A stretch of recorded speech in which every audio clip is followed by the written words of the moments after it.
दोस्तों, आज हम बात करेंगे भारत के एक मिस्टिकल येट मैजिकल लैंग्वेज के बारे में, मलयालम। दुनिया की एकमात्र भाषा जिसका नाम एक पैलिंड्रोम है, जैसे सीधा पढ़ो वैसे उल्टा। But that is the case only in the English spelling. If you look at the Malayalam spelling, you notice that the two L's are different. एक वो सिंपल ल है जिसे कहते हैं alveolar ल, मगर दूसरा रेट्रोफ्लेक्स है। So it's not Malayalam, it's Malayalam. But that is not the only mysterious part. Malayalam को also दर्जा हासिल है to be the hardest language of India to learn. इसका अंदाजा आप इस बात से लगा सकते हैं कि sometimes the Indian Army uses Malayalam as a code language because non-natives का मलयालम समझना काफी मुश्किल है। What is the hardest language that you have ever came across? Okay, I think it's Malayalam. Malayalam. I'm going to say Malayalam. Malayalam ബുദ്ധിമുട്ടുള്ള ഭാഷയാണോ? അതെ. എന്തുകൊണ്ട്? വ്യാകരണം അല്ല, അക്ഷരങ്ങൾ അല്ല, ഉച്ചാരണം അല്ല, പിന്നെ എന്തുകൊണ്ട്? Popularly सोचा जाता है कि Malayalam is a mix of Tamil and Sanskrit. But on closer inspection, we find that Malayalam is very unique. ഉത്രാളത്തിൽ വന്ന പത്രാളം കാരണം ഇക്കൊല്ലം പെരുന്നാൾ വൈകി വന്നേ കണ്ടെത്തി കിടക്കണം മുണ്ടത്തിപ്പറലിന് മുഖത്ത് മുന്നാഴി നീകൊണ്ട് പാലിനു കൈപ്പില്ല പഴഞ്ചൊല്ലിൽ പതിരില്ല പച്ചോല പമ്പിന് പത്തിയില്ല കുതിരയ്ക്ക് കൊമ്പില്ല മുതിരയ്ക്ക് മതില്ല കൊക്കു കാണാത്ത കുളങ്ങളില്ല.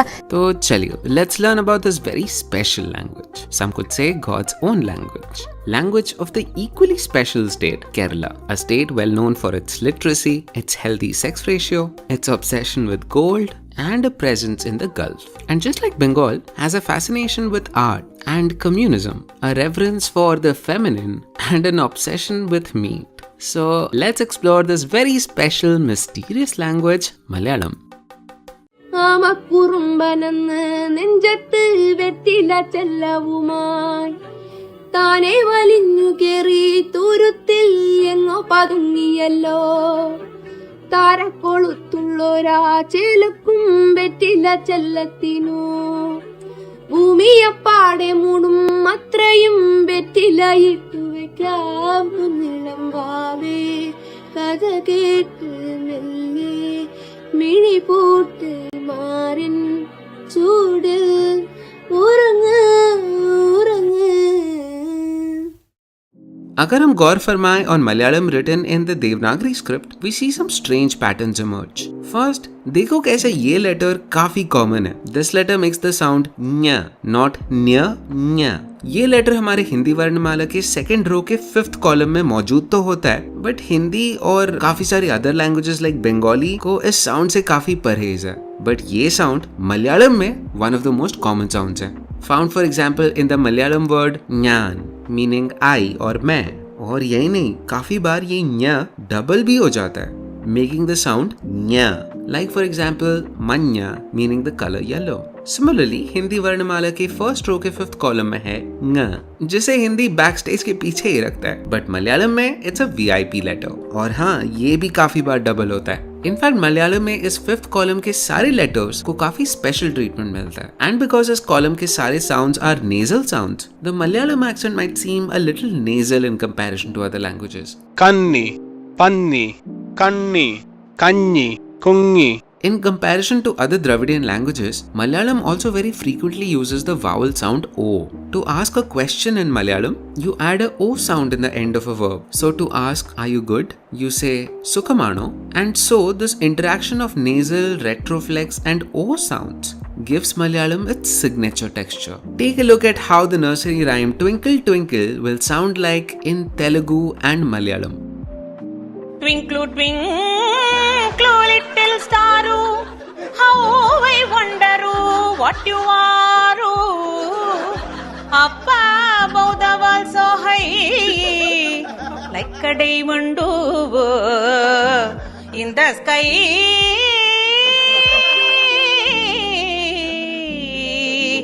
In the sky.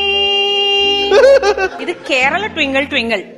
Twinkle, twinkle, little star, how I wonder what you are. Up above the world so high, like a diamond in the sky. Notice how Malayalam is a little more conservative than Telugu when it comes to ending words with vowels. Also notice how Malayalam tends to be closer to Tamil pronunciation. Twinkle becomes twingle. Words like simple get pronounced as symbol. Previously we saw the word written as ninchittu gets pronounced as ninjittu, and words like swagatam become swagadam. Therefore, just like Tamil, there is a tendency for the letters of the first column to make sounds of the third column. This proximity with Tamil is not that strange considering Malayalam is the youngest Dravidian language. Before 800 AD, Malayalam and Tamil were basically the same language. Malayalam started as a dialect of Tamil that split off from the standard because of the geography, and eventually time ke saath started taking its own identity. This is the reason Malayalam has so many common features with Tamil, so much so that some features of old Tamil that are now lost in modern Tamil are still present in Malayalam. For example, while Tamil and Malayalam are the only languages with the sound R, only Malayalis tend to make the right pronunciation, while most Tamils approximate it as the retroflexor R. Same goes with the alveolar N sound. Old Tamil में N के लिए दो sounds exist करते थे. One is the normal dental N, जो कि हिंदी में भी होता है, और दूसरा था ये sound N. इसमें आपका टंग आपके माउथ के रूफ को टच करता है. तमिल में ये दोनों साउंड्स के लिए दो डिफरेंट लेटर्स एग्जिस्ट करते हैं, but most Tamils today pronounce these two letters the same way. Malayalam में there used to be two different letters, but today we just use the same letter. But magically Malayalis know when to make which sound. Both Tamil and Malayalam में र sound के लिए भी एक letter exist करता है. तमिल में जब ये लेटर डबल होता है then it makes the sound ट्र, बट मलयालम में द ओरिजिनल प्रोनाउंसिएशन ट is used. So wind in Tamil is katr, but in Malayalam it's katt, a sound that is closer to Old Tamil. We know from our Tamil video that because of political reasons, Tamil took active steps to distance itself from Sanskrit, जिसकी वजह से it refused to even have letters for sounds like kh, jh, th, bh, ये सब.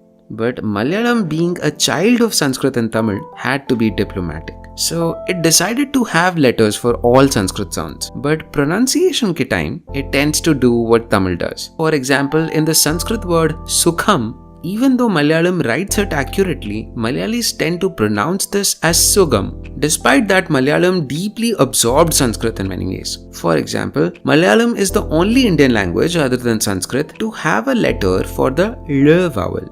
This vowel l is only found in one verb of Sanskrit, kliptam. And so, Malayalam has a letter to denote this vowel and also its hypothetical longer vowel, l. Therefore, Malayalam ने अपने अंदर दोनों तमिल और संस्कृत के rare features को absorb कर लिया है. अगर हम letters की बात कर ही रहे हैं, then it has to be mentioned that Malayalam is often compared to jalebi when it comes to its letters.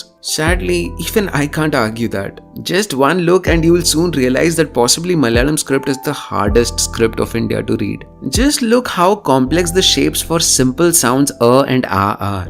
Malayalam के काफी सारे letters even look similar. And to make matters worse, there are some letters which are common both in Malayalam and Tamil, but they mean two different things. In many ways, Malayalam is the most unique Dravidian language. We already saw how Malayalam has double nasal sounds. This feature is not present in any other Indian language, not even other Dravidian languages. There's also more. Malayalam is the only Dravidian language जिसमें verbs are free from gender. For example, consider Kannada and Malayalam. Kannada में अगर मुझे कहना है मैंने किया, then I would say माडिद्देने. तुमने किया माडिद्दिरी. हमने किया माडिद्देवु.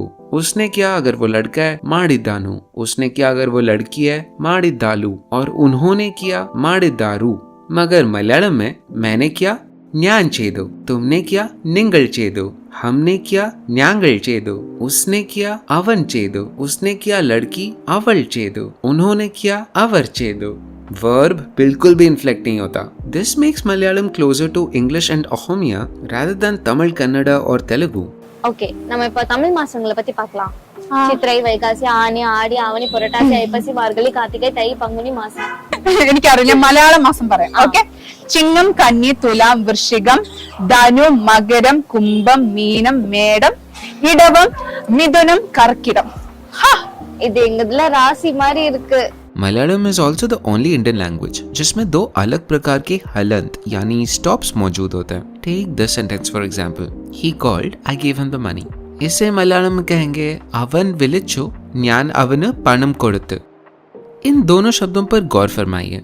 Notice that both end with the sound न but with two different marks. The first one is avan. There's a hard stop in the end. But the second word is avana. There's this half u sound. This hard stop in Malayalam is called a chillu, while this half a sound is virama. Malayalam के किसी भी letter में अगर कोई भी हलंत नहीं लगा, then we pronounce it with the a sound. So this right here is not Arjun or Arjuna, it's Arjuna.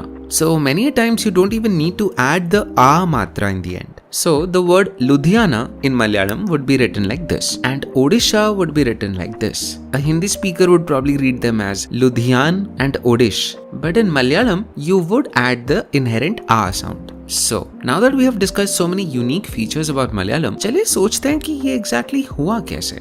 How exactly did Malayalam develop? You'll probably remember from our Tamil video that from 300 AD onwards, as culture and literature flourished, the use of palm manuscripts was increasing all over south of India.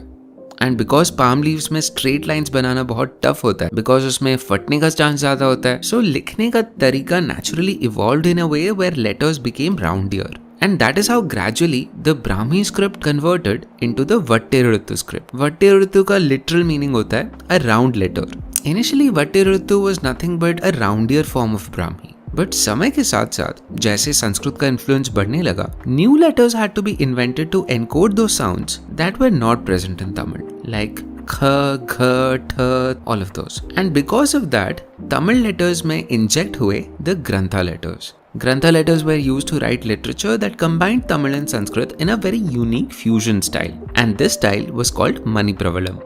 Even the name was a hybrid. Mani was Tamil for ruby, while Pravalam or Pravalam was Sanskrit for coral. Fun fact, both of these jewels are red in color and so they go really well together. Mani Pravalam was like that golden honeymoon period where Tamil and Sanskrit actually blended really well. This meant that not just words mixed but also philosophies and ideas. Manipravalam was excessively used by the Vaishnavites, especially to explain the concepts of the Vedas and Upanishads to the common people of South India. Let's listen to a Manipravalam composition which combines Sanskrit with a lot of other Dravidian tongues.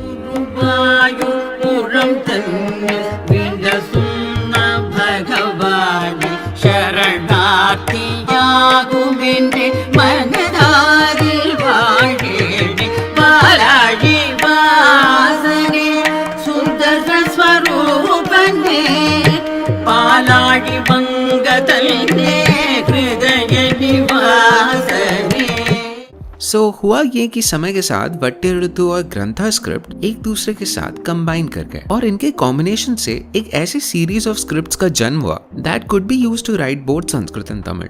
इनमें से एक script था the तिलगरी script, जो कि आज use होता है तुलु लिखने के लिए, और दूसरा था, यू गेस्ड इट, मलयालम. अच्छा, do you know this fun fact? वैदिक काल के कुछ ऐसे रिचुअल्स जो आज पूरे इंडिया से विलुप्त हो गए, वो आज भी आपको केरला में प्रैक्टिस हुए मिलेंगे. Look at this for example. Here we are witnessing the only surviving ritual to make the soma drink. This is the extensive 12-day fire ritual in accordance with the Vedic texts. And not just rituals, even philosophy wise, पूरे India में बस केरला में ही आपको मीमांसा philosophers मिलेंगे. So सवाल उठता है, कैसे संस्कृत इतना डीपली मलयालम को ट्रांसफॉर्म किया? देखो, किसी भी दो लैंग्वेजेस के बीच में वर्ड्स का आदान प्रदान होना ये नॉर्मल है, बट एक लैंग्वेज का ग्रामेटिकल जेंडर जैसा एक कोर फीचर ट्रांसफॉर्म हो जाना ये नॉर्मल नहीं है. This indicates that Malayalam में कुछ deep surgical changes हुए होंगे because of the influence of Sanskrit. But what was it? Enter the Nambudiris. Nambudiris were a caste of Brahmins that were invited to Kerala by the local kings somewhere between 300 AD to 700 AD. Nobody, however, knows exactly where the Nambudiris came from. कुछ को लगता है that they came from this Nambur village in Andhra Pradesh, while others say that they came from Tamil Nadu. Some think that they were Saraswat Brahmins of Tulunad or Konkan, while others go as far as Uttarakhand or even Kashmir. I guess we shall never know, but हमारा ये discuss करना बहुत important है कि उनको invite करा क्यों गया था. You see, around that time, around 700 AD, Sanskrit was a prestige language. If you wanted to improve your social standing and climb up the social ladder, absorbing some Sanskrit into your language was the easiest way to do it. But this was happening everywhere, in Bengal, in Maharashtra, in Gujarat, but the way it happened in Kerala, that was super unique. Kerala के local warrior class थे the Nairs. They were like the mercenaries, like the samurais of Japan. एक राजा का strength इस बात पे depend करता था कि उनके पेरोल पे कितने नायर वॉरियर्स थे. Groups of Nair warriors was called a kalari, from the Sanskrit term khalurika, meaning a place जहाँ पे वेपन्स को प्रैक्टिस किया जाता था. Kalari also gave rise to the term Kalari Payattu, a martial art form that was practiced by Nair warriors. Boys as young as 15 were sent to these collieries. As a result of this, एक नायर परिवार में पुरुष generally हमेशा बाहर रहते थे, which means that the homes were mostly occupied by females. And this gave rise to a matrilinear culture, meaning the decisions of the household were taken mostly by the women. And property transfer होती थी not from father to son, but mother to daughter. Remember the Nambudiris? Kerala के राजा Nambudiri Brahmins को अपने sir आंखों पे बिठाते थे. They used to provide them with tax-free lands, big houses called ilams, and the authority to manage the temple in every village. Unlike the Nayars, the Nambudiris were a patrilinear culture. And a patrilinear culture with a twist. घर के सबसे बड़े बेटे को ही अधिकार था एक नंबूदरी लड़की से शादी करने का. And property would pass from the father only to the eldest son. What about the other sons? This is where the story gets a twist. The Nayars and the Nambudiris sort of got into a social contract called Sambandham, a system under which the younger Nambudiri men could father children with Nayar women. These children would have Nambudiri fathers, but they would not inherit Nambudiri surnames. They would be raised in the Nayar households with Nayar surnames. In some generations, we got a new mix of people which were a blend of Nambudiris and Nayars. What was happening linguistically with Manipravalam was mirroring what was happening socially and ethnically. Guess what? We see a similar system even exist in Bengal, where under the Kuleen system, Kuleen Brahmins were allowed to have multiple children with different non-Brahmin women. The impact of this custom could even be seen in something as basic as the average height of men in Kerala. They are the tallest among all people of India, second only to the Kashmiris. This story is told and retold through many ballads in Malayalam. For example, in the folktale Paraipetta Pandirikulam, one of the 9 wise men of the Emperor Vikramaditya, called Vararuchi, an upper caste Brahmin, married a girl called Panchami, a girl who belonged to the Paraya caste, which was a lower caste. फिर ये दोनों couple एक long pilgrimage पे चलते. On the way, they had 12 children. After every delivery, Vararuchi would inquire, "Does this baby have a mouth?" If the wife said yes, he would say, "God will appease the one with the mouth." And then he would ask his wife to abandon the baby and continue the pilgrimage. एक करते करते 11 children were deserted. After the 12th birth, when Vararuchi asked whether the child has a mouth, Panchami said no, hoping that she at least gets to keep him. But she was so shocked to discover that the child indeed had no mouth. Vararuchi then established the 12th child as a god, a deity on top of a hill. The rest 11 abandoned children were each adopted by 11 different castes. The eldest son, Merathul Agnihotri, went to become the first Nambudiri Brahmin. This mixing nature of Malayalam didn't just end with the Nambudiris or Sanskrit cultures. Kyunki Kerala was such a bustling trade port, it frequently had exposure to other cultures. For example, Kerala in fact was so relevant around the time Jesus Christ was born that it is literally mentioned in the Bible as the ancient land of Ophir. In fact, one of the 12 apostles of Jesus, Apostle Thomas, was believed to have set foot in the Malabar in 52 AD.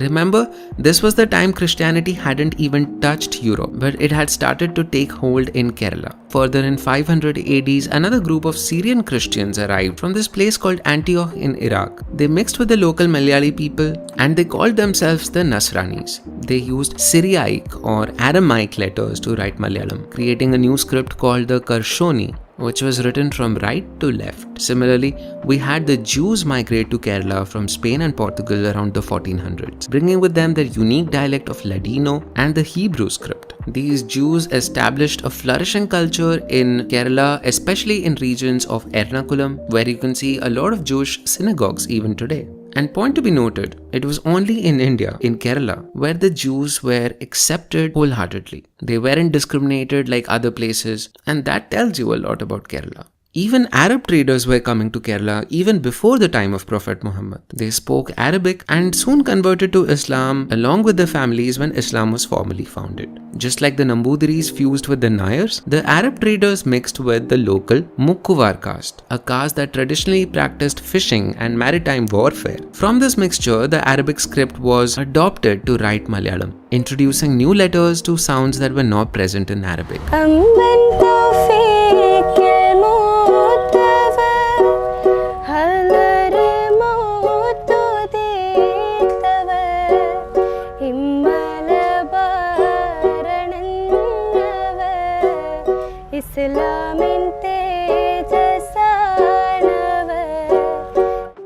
This is why there are so many dialects of Malayalam from the length to the breadth. While Hinduism is the dominant religion in every district except for Malappuram. If we look at the second most followed religion, Islam dominates in the north, Christianity in the south, and Hinduism in the center. Along this continuum, all sorts of dialects exist. For example, in the north around Kasargod and Kozhikode, Malayalam blends with Tulu and Kannada. There's also this very lesser known dialect called Bihari, which was this fusion of Old Malayalam and Arabic with a lot of influence from Tulu, and today formally written using Kannada letters.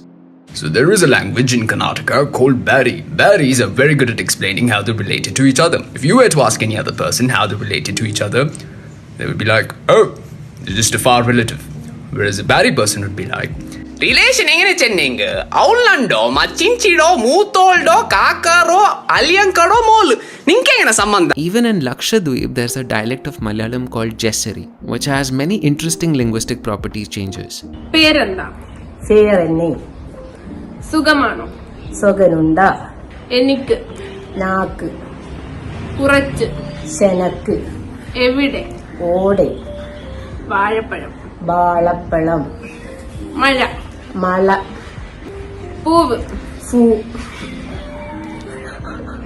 All these foreign communities, the Arab traders, the Jewish, the Christians, they were referred to as the Mappilas. In Tamil, the term means son-in-law. Just like the Namboodiris, the Mappilas were also outsiders who brought with them their own culture, who then adopted Malayalam as their own and eventually created a unique blend of the two.